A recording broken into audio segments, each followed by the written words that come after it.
Salut tout le monde, aujourd'hui on se retrouve dans un petit update lecture.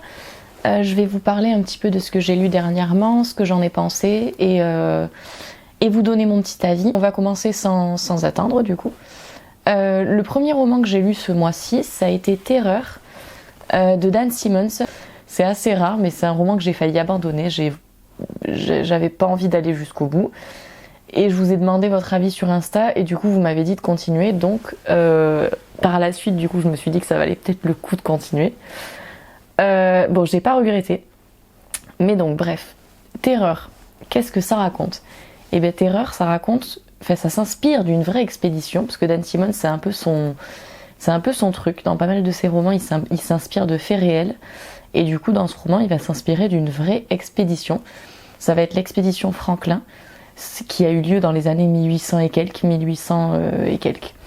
Et donc une expédition de l'Angleterre vers l'Arctique, donc pour explorer l'Arctique.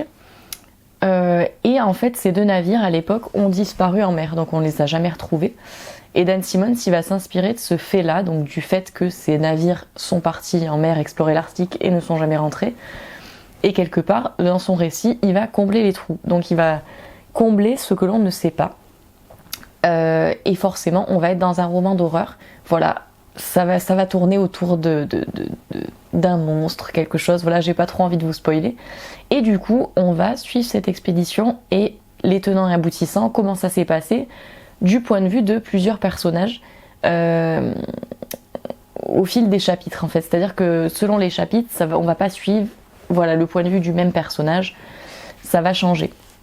C'est un gros pavé, ça c'est un truc qu'il faut savoir avant de le commencer, c'est un gros pavé, je crois qu'il fait plus de 500 pages, c'est sûr et certain. Moi, voilà, je suis mitigée en fait, parce que j'ai trouvé l'histoire géniale, j'ai trouvé le récit exceptionnel. D'ailleurs, j'ai regardé par la suite la série sur Amazon Prime, puisque ça a été adapté sur Prime, c'est The Terror. Et la série, je l'ai trouvée géniale. Elle ressemble au roman dans le sens où il y a des longueurs, il y a cette ambiance qui s'installe et tout, mais forcément, comme c'est une série, j'ai trouvé ça beaucoup plus dynamique que quand je le lisais. Et c'est vrai que ce roman, je l'ai trouvé très très long des fois. Il y a énormément de longueur. L'auteur, il s'embarque des fois dans des descriptions qui en fait, que je trouvais vraiment interminables quoi. Et quand je lisais ça, je me disais mais est-ce que je vais arriver au bout? C'est pas possible, est-ce que je vais arriver au bout quoi? Il y a des fois où je m'ennuyais mais à mourir. Et c'est-à-dire qu'en fait, il y a des passages, il y a des parties de ce roman où on s'ennuie pas parce que d'un coup voilà l'action, il se passe plein de trucs et tout. Et il y a des parties où c'est l'ennui mortel quoi. Genre c'est très très long. C'est-à-dire que Dan Simmons il aime poser son ambiance et moi ça dépend. Ça me dérange pas forcément, mais je veux dire quand c'est très long comme ça peut me déranger et en particulier m'ennuyer. Et c'est pour cette raison en fait que j'ai failli abandonner le récit. Je regrette pas parce que la fin vaut vraiment le coup d'être lue et parce que c'est un très bon récit d'horreur et que c'est très original, j'ai beaucoup aimé. L'histoire, je l'ai beaucoup aimé, voilà. Mais en fait l'écriture m'a profondément dérangée et les longueurs, voilà, j'ai pas accroché l'écriture de Dan Simmons. Il y en a plein qui vont se dire quand je dis ça que c'est un blasphème, ne me frappez pas, voilà, j'ai pas accroché, mais je compte bien lire ses autres romans parce que j'en ai d'autres dans ma page. J'ai Le Chant de Kali, je crois, Nuit d'été. Enfin, j'ai d'autres romans de sa plume dans ma page, donc je compte bien réessayer. J'espère que je vais en apprécier un parce que franchement, Dan Simmons, on m'a toujours dit que c'était quand même une pointure dans ce genre-là et que il faisait des trucs super quoi. Donc je pense que je peux peut-être trouver mon Dan Simmons, mais en tout cas, ça sera pas celui-là, ça sera pas Terreur quoi. Le prochain roman que j'ai lu, c'est pas un roman. Le prochain recueil de nouvelles que j'ai lu plutôt, c'est Chronique d'une autre réalité de Oliver Crock. Alors ça a été une très bonne surprise, du coup j'ai beaucoup aimé. Alors il faut savoir que c'est très court, ça se lit très facilement, c'est très rapide, mais qui plus est, l'écriture de l'auteur elle est très très fluide et on est vite plongé du coup dans ces différents récits qui nous racontent. Alors il y a des nouvelles dont je me rappelle très bien.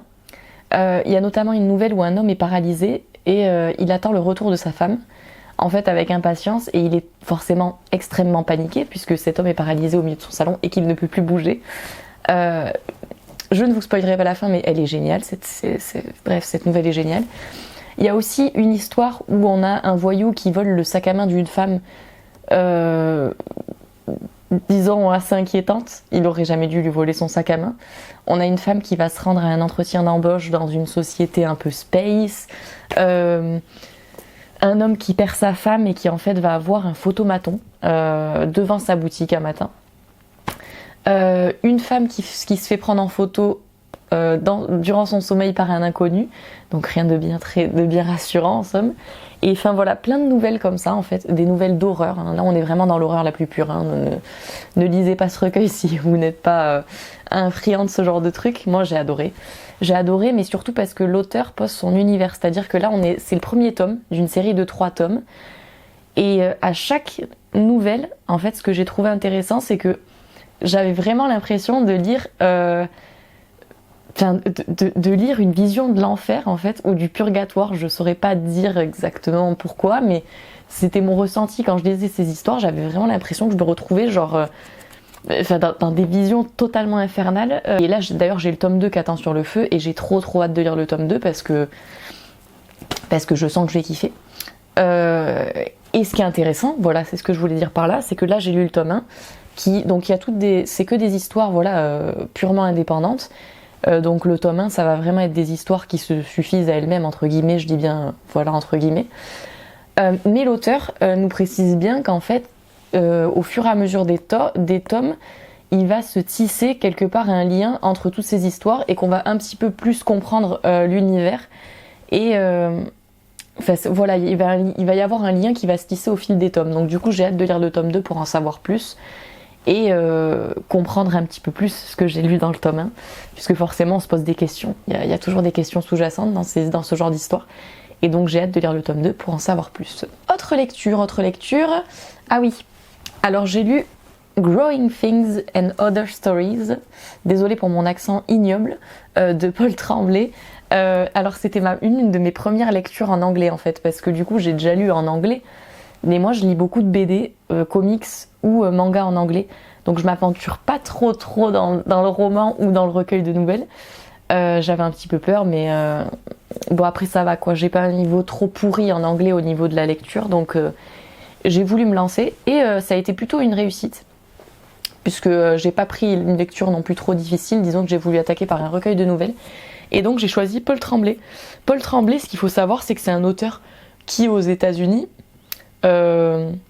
a sorti plusieurs livres d'horreur, et je trouve ça très dommage parce que Paul Tremblay il est pas trop traduit en France jusqu'à présent. Il y a que Possession qui a été traduit, mais sinon après ses autres romans sont pas, il n'y a pas eu de traduction, et je trouve ça dommage parce que moi j'ai trop envie de découvrir la plume de Paul Tremblay, et j'ai Possession dans ma palle, mais j'avais pas forcément envie de commencer par celui-ci tout de suite quoi. J'avais envie de commencer par un autre de ses écrits.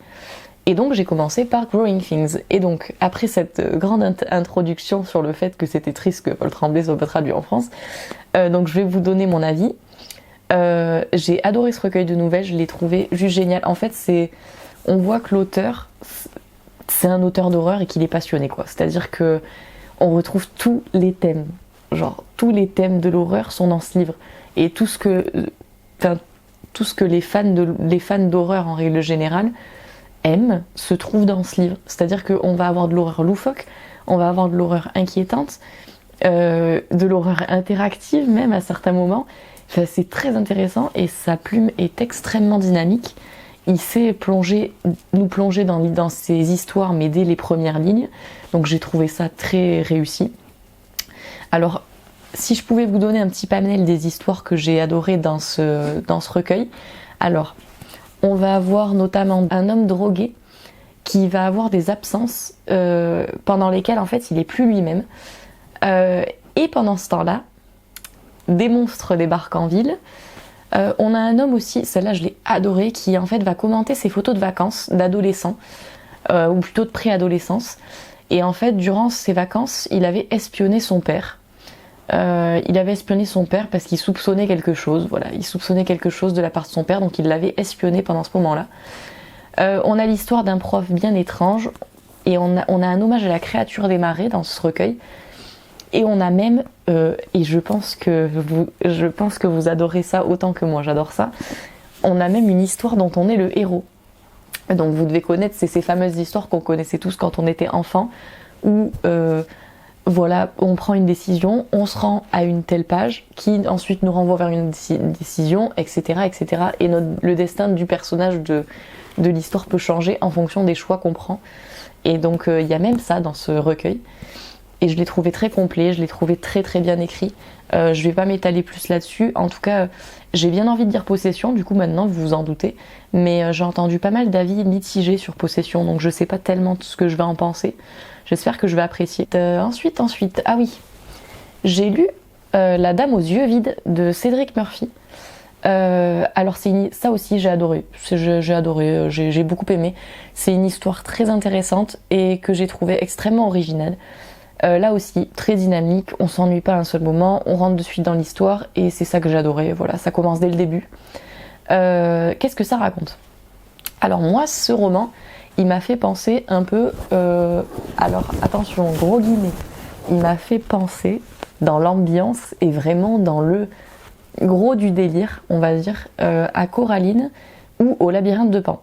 Parce que dans ces récits, dans ces 3 récits, on va traiter des thèmes de l'enfance, quelque part de l'innocence et du mal qui s'introduit dans le monde de l'enfance. Et aussi ce thème très important qui se trouve aussi dans ces 3 œuvres du voyage entre les mondes. Qu'est-ce que ça raconte?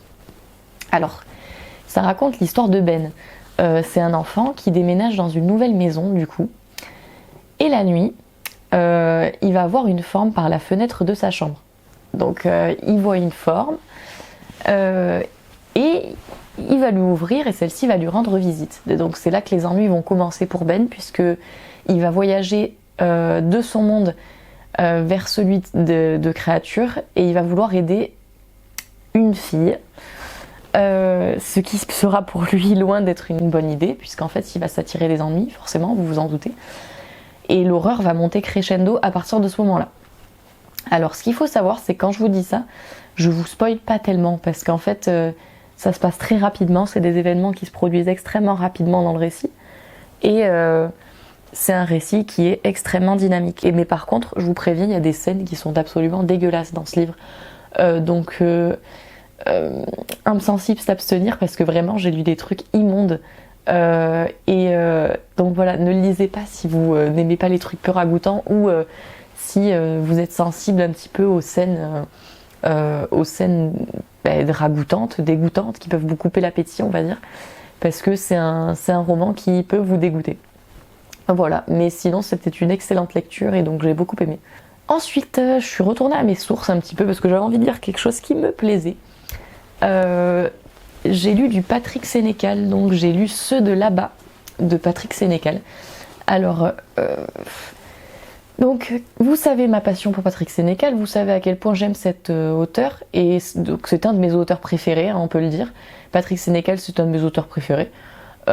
Et donc, j'ai lu Ceux de là-bas. Ceux de là-bas, c'est un des derniers écrits qu'il a produit. Je l'ai lu en e-book, parce que jusqu'à présent, je crois qu'il est dispo qu'en e-book. Enfin, en tout cas, moi, je l'ai trouvé qu'en e-book. Hein. Donc, qu'est-ce que ça va raconter? Alors, on va suivre Victor. Victor, c'est un psychologue. Il a dans la quarantaine-cinquantaine, et en fait, il vit sa vie comme tout le monde, quelque part, rien de bien surprenant. Il va rendre visite de temps en temps à son père qui est malade, donc accompagné de sa mère, et il vit sa petite vie de célibataire, voilà, tout ce qu'il y a de plus classique. Et puis un jour, il y a son voisin qui va lui donner des places pour un hypnotiseur qu'on dit hors du commun, parce que ces spectacles sont voilà, très différents de ce qu'un hypnotiseur peut faire habituellement, et ils sont extrêmement sombres. Voilà, il fait des spectacles très très sombres. Et donc du coup, Victor, il a un date, un soir il a un date qui se passe très très mal. Voilà, du coup ça n'aboutit absolument pas, c'est un date qui foire avec une fille. Et donc du coup il se dit, bon bah quitte à ce que ma soirée soit pourrie, autant que j'aille voir cet hypnotiseur et que je vois ce qu'il vaut, quoi. Donc du coup il se rend chez cet hypnotiseur et c'est là que tout va basculer pour lui. Je vous en dis pas plus, j'ai pas envie de vous spoiler, je trouve que c'est bien quand même de découvrir ce qui se passe par la suite, mais il va chez cet hypnotiseur, enfin au spectacle de cet hypnotiseur, et son destin va basculer. Et tout ce que je peux vous dire, c'est que par la suite, on va quelque part suivre deux hommes qui vont enquêter par eux-mêmes sur la question de la vie et la mort. Voilà, ça va traiter de ça, ce roman, c'est la question de la vie et la mort. Qu'est-ce qui se passe après qu'on soit mort et Patrick Sénécal ne nous rassure pas forcément dans ce récit, puisque c'est pas très très beau ce qui se passe après la mort. Alors après, je vous le dis, j'aime énormément Patrick Sénécal parce que je trouve que ses récits sont très très dynamiques. Ça bouge énormément. Un roman de Patrick Sénécal, ça bouge énormément. On ne se fait jamais chier dans un roman de Patrick Sénécal. Et c'est très original. Bref, j'adore Patrick Sénécal, vous l'aurez compris, je ne vais pas m'étaler là-dessus. Seulement, ce roman, alors si vous devez commencer à lire du Patrick Sénécal et que vous ne connaissez pas, je vous conseillerais pas forcément de commencer par ce roman parce que ça change. Voilà, c'est très différent de ce que j'ai pu lire auparavant de sa plume, parce que là vraiment Patrick Sénécal, dans ce roman, il va poser quelque part son ambiance et ses personnages surtout. Il va énormément poser ses personnages et donc forcément c'est un récit qui est peut-être un petit peu plus long, qui se traîne un petit peu plus en longueur. Voilà. Un petit peu moins horrifique aussi, même si bon, il l'est quand même, hein, on va pas chipoter, mais un petit peu moins horrifique aussi. Donc jusqu'à présent, ça me fend le cœur de dire ça, mais c'est peut-être un des récits de Patrick Sénécal que j'ai le moins apprécié. Je l'ai apprécié quand même, j'ai passé un très bon moment de lecture et j'ai trouvé ça très original, puisque bon, il a toujours des partis pris, Patrick Sénécal, pour les choix de ses thèmes qui sont très intéressants. Donc j'ai trouvé ça quand même très bien, mais c'est peut-être un de ceux que j'ai moins apprécié pour l'instant. Et donc voilà, ça restait une bonne lecture. Ensuite, qu'est-ce que j'ai lu ? Alors j'ai lu Des fleurs pour Algernon de Daniel Keyes. Alors, qu'est-ce que ça raconte, Des fleurs pour Algernon ? C'est extrêmement connu, c'est un classique de la science-fiction. Et j'avais trop envie de le lire depuis très longtemps. Et puis en fait, j'avais jamais trouvé vraiment le moment, vous connaissez, je pense. J'étais pas dans le mood, j'avais pas forcément envie de lire ça de suite. Donc du coup, Des fleurs pour Algernon, qu'est-ce que ça raconte ? Alors, ça raconte l'histoire de Charlie Gordon. Alors Charlie Gordon, il va être sélectionné pour devenir quelque part un génie. Alors je vous explique. Charlie Gordon, c'est un retardé mental, donc c'est quelqu'un qui a énormément de retard intellectuel. Il a beaucoup de mal à lire, beaucoup de mal à écrire, et il est dans une école dans une école particulière justement pour les gens comme lui. Il travaille en boulangerie, il travaille en boulangerie. Ses collègues, sont ses amis pour lui, et donc il va être sélectionné par un labo pour faire une expérience, puisqu'en fait ce labo a réalisé une expérience sur une souris qui s'appelle Algernon.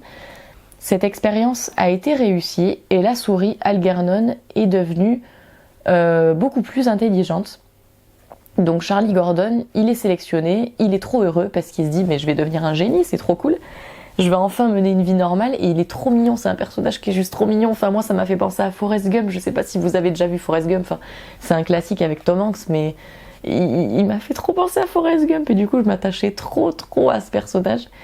Et donc on va le suivre tout simplement, c'est aussi simple que ça, on va suivre Charlie dans ce labo au fur et à mesure de ses expériences, au fur et à mesure de ses traitements. Et on va suivre le changement intellectuel de Charlie au fur et à mesure du récit. Et ce roman est parfait. Genre, il est parfait. Je ne trouve rien à redire sur ce roman. Il n'y a pas un seul défaut dans ce roman. Tout est parfait. L'auteur, au début, ce qu'il faut savoir, c'est qu'on suit Charlie. Hein. Donc, c'est vraiment le journal intime de Charlie et les rapports de Charlie. Parce que du coup, il doit rendre des rapports au labo pour que le labo puisse voir les changements qui s'effectuent dans sa personnalité. Et on suit du coup quelque part le journal intime de Charlie. Et mais c'est trop bien parce que au début il fait des fautes d'orthographe, il sait pas tellement comment écrire, c'est plus compliqué. Et puis au fur et à mesure de son récit, forcément ses propos se précisent et il écrit extrêmement bien. Mais il n'y a pas que ça. C'est-à-dire que ce roman, c'est pas qu'un roman de science-fiction, c'est une quête psychologique, presque une quête philosophique. J'ai trouvé ça très très intéressant. En fait, on va suivre l'histoire d'un homme qui était retardé mental et heureux, parce que c'était le cas. Le fait d'être moins intelligent que la norme ne l'empêchait pas d'être heureux. Et on va suivre en fait l'évolution de cet homme qui va devenir intelligent et qui va se rendre compte de plein de choses dont il ne se rendait pas compte quelque part dans son état de retardé. Et en fait, il va subir plein de désillusions. Il va aussi devenir quelqu'un parfois de plus mauvais pour les autres qu'il ne l'était avant. Et en fait, on a toute cette question dans ce roman de est-on plus heureux quand on est intelligent? Est-ce que l'on peut aimer? Est-ce que l'on peut être doté d'amour quand on est intelligent? Est-ce qu'on fait les bons choix? Bref, vous l'aurez compris, tout un questionnement en fait autour de ça, mais c'est nous qui nous le faisons. C'est-à-dire que on suit cet homme et en fait, au fur et à mesure du récit, c'est nous qui nous remettons en question. Et il y a beaucoup de scènes qui sont bouleversantes dans ce roman, genre moi, il y a des scènes mais qui m'ont juste tordu le cœur quoi pour ce personnage, parce que c'est un personnage auquel on s'attache énormément. Et voilà quoi, c'est une des lectures que j'oublierai jamais, parce que c'est une lecture que j'ai trouvée exceptionnelle. Je l'ai vraiment lu mais hyper rapidement, ce roman, parce que j'étais trop dedans en fait. J'étais beaucoup trop dedans. Bon, vous avez dû le constater, j'ai lu beaucoup de choses ce mois-ci. Après je suis contente, moi je suis dans une bonne pente, je lis beaucoup de trucs en ce moment, donc c'est plutôt cool. Mais donc le dernier livre que j'ai lu ce mois-ci, où là on voit pas grand chose, c'est Memento Mori, donc de Guillaume F. Osgart.